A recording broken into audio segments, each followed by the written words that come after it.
გავეცნოთ პოზიციას ბოტვინიკ ზაგორიანსკის პარტიიდან. კლასიკური პოზიციაა. თეთრებს აშკარა უპირატესობა აქვთ. ბოტვინიკის 4 ფიგურა, ლაზიერი, 2 ეტლი და კუუტევენ შავების სუსტ D5 პაიკს, მაგრამ შავებიც ასევე 4 ფიგურით იცავენ სუსტ D5 პაიკს. შესაბამისად, შავი ფიგურები შეზღუდულები არიან მანევრირებაში. ისინი ფაქტობრივად მიჯაჭვული არიან D5 პაიკს. მეორე მხრივ, რა ქნან თეთრებმა, როგორ გააძლიერონ პოზიცია. ბოტვინიკმა ორიგინალური იდეა გამონახა. მან შავების პოზიციაში მეორე სისუსტე შექმნა. ისედაც მანევრირება შეზღუდული შავი ფიგურები უძლურნი აღმოჩნდნენ დაეცვათ უკვე 2 სისუსტე.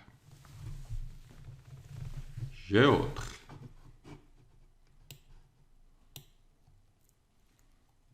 ლაზერი C6 არ შეიძლებოდა ლაზერი D6, ლაზერი D6, ეტლი D6, E4-ის გამო და თეთრები იგებენ დაბმულ D5 პაიკს. ლაზერი C6, G5, HG, ლაზერი G5. აი ესეც მეორე სისუსტე შავების პოზიციაში. შავი მეფე, თეთრები იმუქრებია ეტლი H4, ლაზერი H5-ით.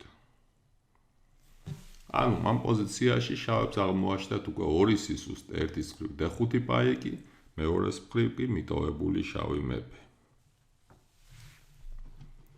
F6, ლაზერი G6, Q7, ლაზერი G3.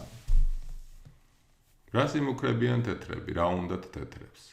თავარი მუქარაა მეფე H1 და ეტლი G1, რაც გამოიწვევს შავი პოზიციის კიდევ უფრო დასუსტებას. შავების მეფის პოზიციის კიდევ უფრო დასუსტებას. F5, ლაზერი G5, ლაზერი E6, მეფე H1, ლაზერი E5, ეტლი G1.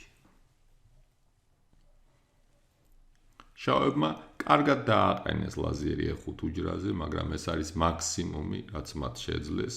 მეორეს მხრივ კიდევ უფრო დასუსტდა შავების მეფის პოზიცია. სუსტია G7 პაიკი, სუსტია F5 პაიკი და ზოგადად კიდევ უფრო სუსტია შავი მეფე. F8, ლაზერი H6, ეტლი B8, ეტლი H4 და ერთადერთი გამოსავალი, რომელიც შავებმა გამონახეს, მეფის გაქცევა მეფის ფლანგიდან, მაგრამ ესეც უკვე საკმარისი არ არის, რადგანაც იმდენი სისუსტეა შავების პოზიციაში, რომ მათი დაცვა უკვე შეუძლებელია. G6, იკარგებოდა F5 პაიკი, ლაზერი G6, Q7, ლაზერი D6, ლაზერი D8 და შავების პოზიცია აბსოლუტურად უიმედოა. შავები დანებდა.